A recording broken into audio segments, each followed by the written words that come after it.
Africa. But more so, the technology, the physics, the computer science, the sci-fi, where is that inspiration from, and how does that fit into the African story?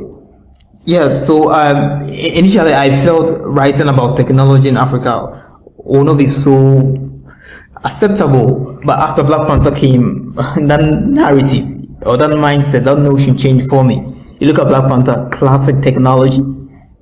Shuri was like, the backbone behind whatever T'Challa did. And we have engineers here, we have people who are very intellectually advanced when it comes to science here in Africa. But mostly growing up as a young person, I thought sci-fi was only for the Western people because they are the ones who do the practical science and we do the science only in the books.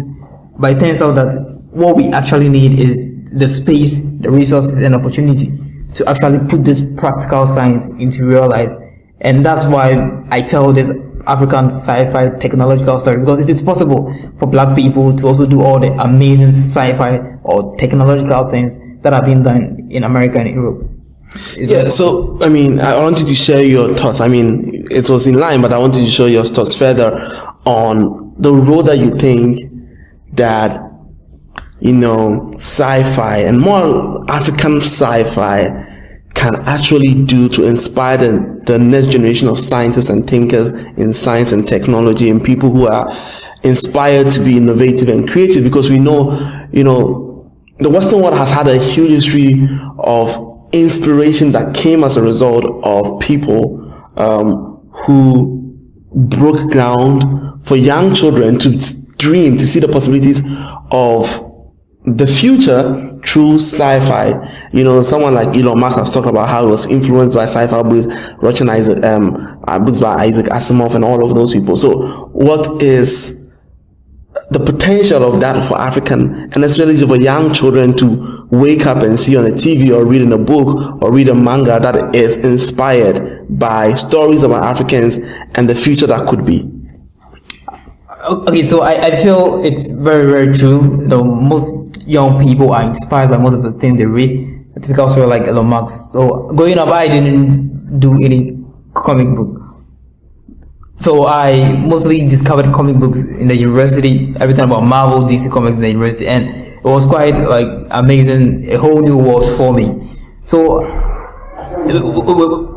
with that experience, I felt there's a lot that is lacking in our educational system, and it is very imperative that as creative we also look at how we can actually apply these amazing theories in our educational system, just to augment or to solidify the mindset of the young people as they read. As young people are coming up learning, we ought to tell them that it is possible to be a Black person who can go to space. It is possible to be a Black person who can go and do amazing stuff somewhere on a different planet. It's possible to be a Black person who can create a new breed through genetic engineering and biotechnology. And I believe all this starts in literacy or in literature. So far as they read it in their books, I'm sure mentally they'll have a picture that will stay with them forever.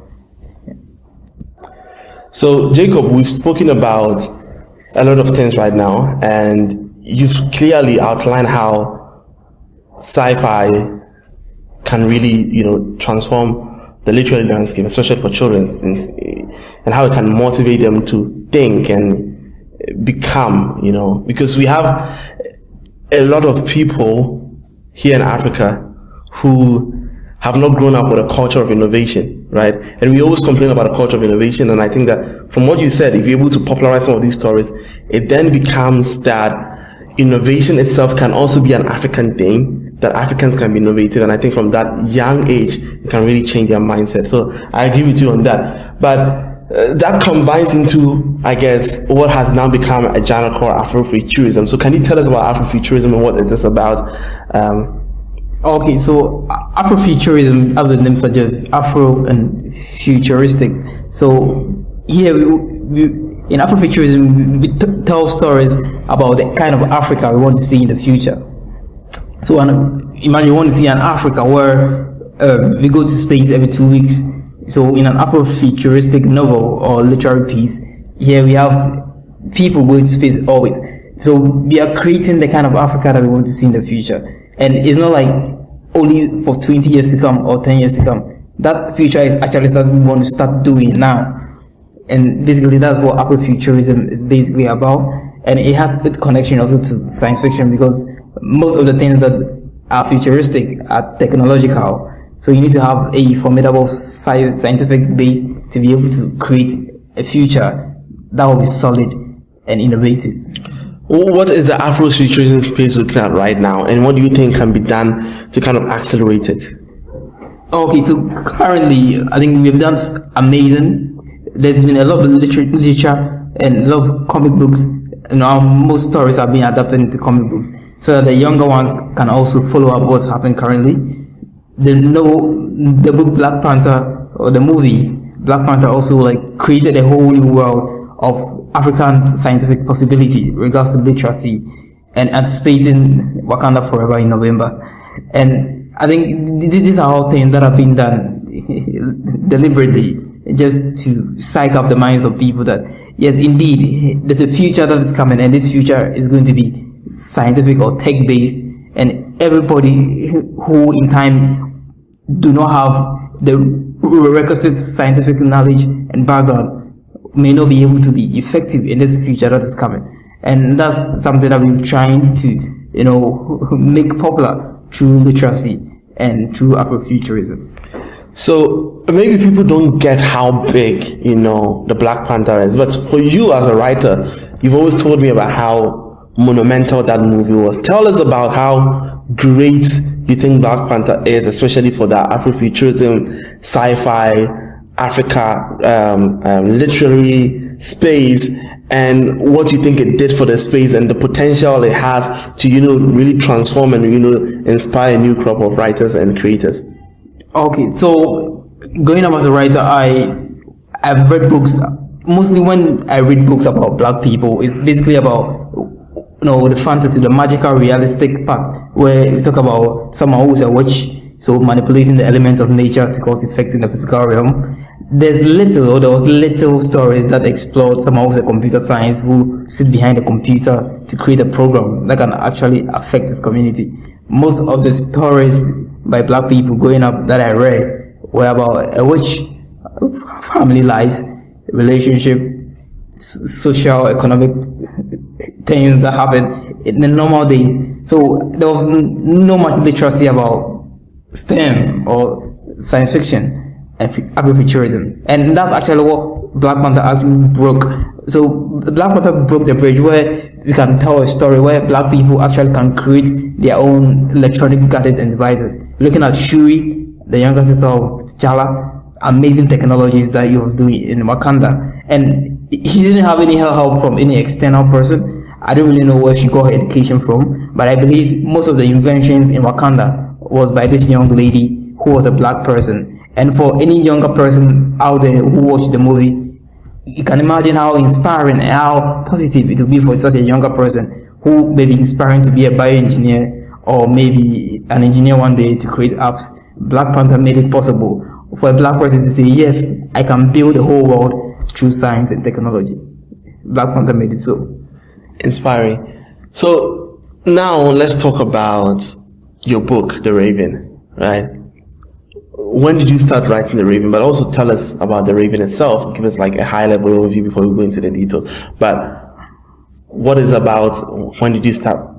How did you get inspired to start? So The Raven is a young adult science fiction and fantasy novel that was written by myself, released on 14th of March 2020, just before COVID broke in Ghana. So a lot of people didn't really hear so much about it, but on the internet it's all over. So The Raven is basically a science fiction, my first science fiction and fantasy novel that explores an unknown kingdom called the Kingdom of Mahara. So in the Kingdom of Mahara, the King of Mahara is dying because of an abomination he has committed, and no one seeks to know what this king has done. That's making him weak. So in the current situation, the daughter of the king, who is so emotional, wants to do something for his father, goes to see an old one in Mahara called Aiko, and they have a discussion about what they can actually do to save the king. And the woman gives the young lady only one option, and that is to go into a dark forest, or what we call the artisan forest, to find a leaf that is believed to possess mystical abilities. So this young lady mobilizes two of his good friends, also females, and they set into the artisan forest to find this slave. But just like, taboos and traditions, no one enters the artisan forest without the proper ritual. So these ladies break a rule in Mahara, enter the artisan forest, and in entering the forest, what happens is not a good thing. You have to get a copy of the book to find out what happens. That is kind of thing. Give us a tease into that, because I think that I was so sucked into it. I mean, I have read a book, but I think my audience will want to get a tease into it before we go. But I think my audience are particularly interested in that. Let's go. And also, so that's for the first part of the story. And on the other side, we have an engineer who was actually doing a meteorological analysis on Mountain Afayatu, the tallest mountain in Ghana. And whilst he was working with a wife who is a meteorologist, there was a vortex that caused an earthquake and swallows up the wife and closes. This is something mysterious. To him, the wife did not die, the wife disappeared, and he quit his job and goes back to his books just to discover why what actually happened, with the hopes of finding his wife one day, because to him, he didn't believe that the wife actually died, but he believed that the wife disappeared.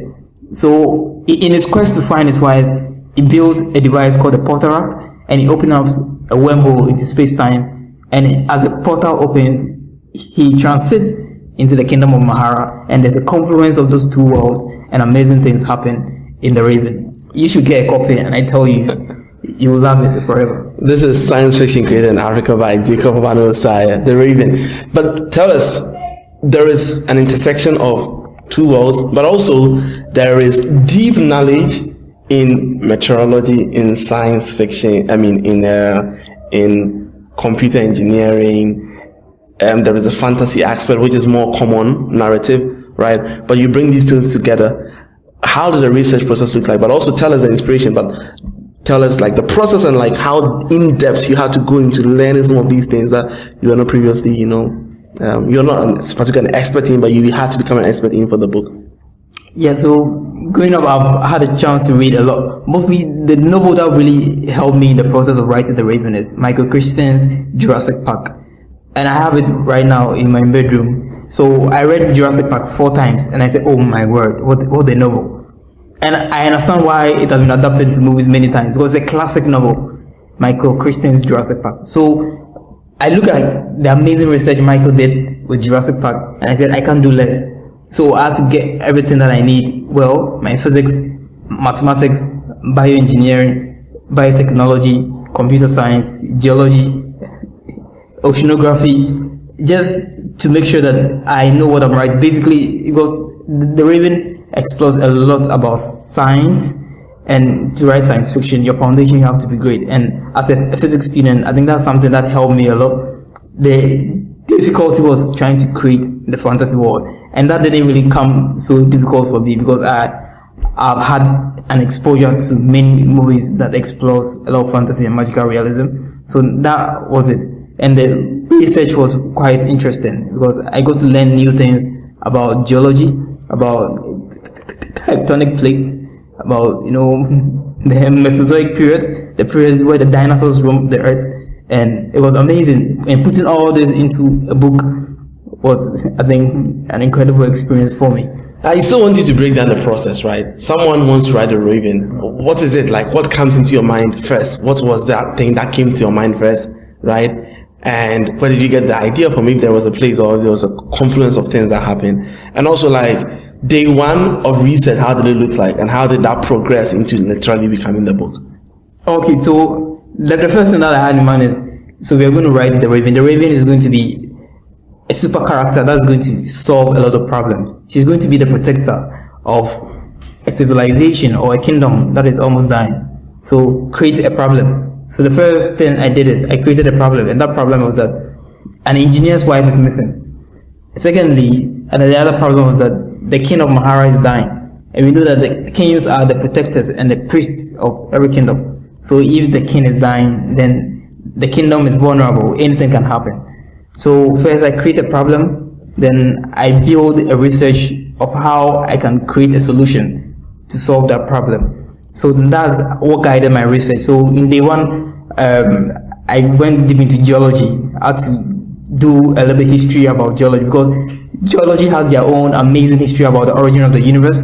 They believe that a stone hit the planet, divided the earth into two, was separated by an amount of water, and most of the crust of the earth is made up of tectonic plates that vibrate at different frequencies, and when they vibrate at different frequencies, they create portals that connect one dimension onto the other. And as someone who has been following stuff on particle physics and atomic physics, it was quite easier for me because I understood the theory of wormholes and time travel. So I just employed that one in creating the two worlds where they will intersect in the future, and it continued, in that manner until the story was complete. Yeah.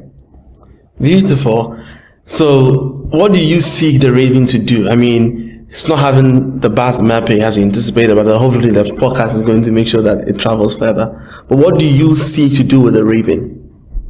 Okay, so first, mostly as a young person growing up, when I was learning as a creative, they tell us that literature is for three things: to educate, to inform, and to entertain. So first, education. So I wanted to educate every young lady out there that you can do it.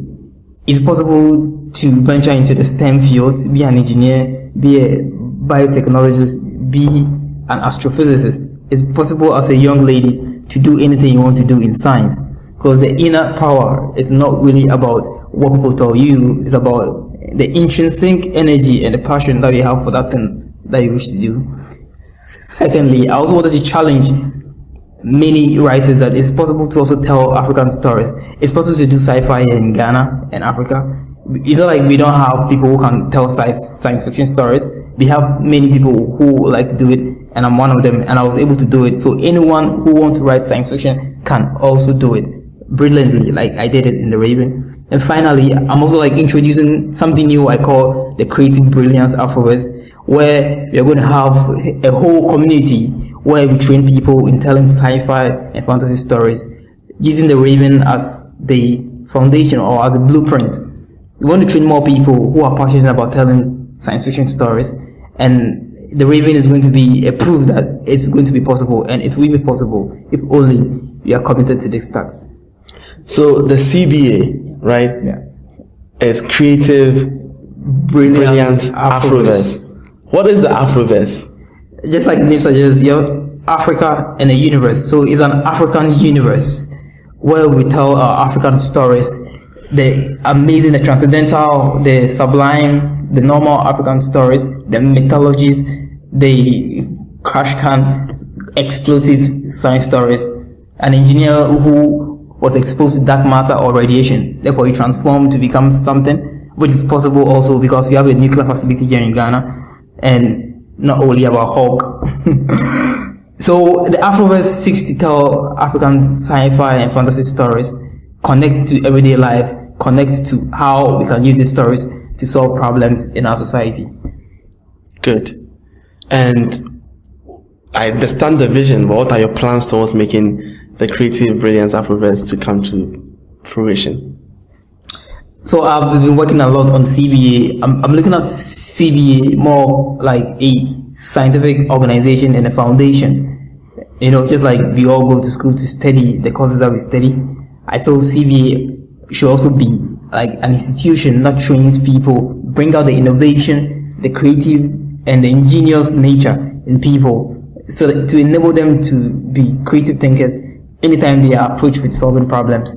And that's the vision basically about it. And going forward, I'm still working on building a solid proposal. So if you're an organization out there and you believe CBA is something needful, I'll need all the support, all the partnership. But I'm building a solid profile so I can basically send to organizations that I believe will be very interested, would like to partner and support this vision so that it become a reality. But Jacob is not only a writer. Jacob is also other things. Jacob, you are a teacher in high school. So tell us about your experience and how you got into becoming a teacher in high school and what you do in high school teaching. Okay, so I'm a science teacher. I teach physics and a bit of mathematics in senior high school currently. It's something I never anticipated would ever happen to me. I never thought I'd end up in a classroom. But after my national service, I had a chance, and I took it. And it's been an amazing 4-year experience as a science teacher in one of Ghana's prestigious senior high schools in Dansoman. And I can say I've learned so much and still learning. Jacob has a way to embellish things, but the truth is that, Jacob, this is not a prestigious senior high school. This is a senior high school that's in a community that is struggling, that has a high rate of truancy, and students that do not see the need for education. How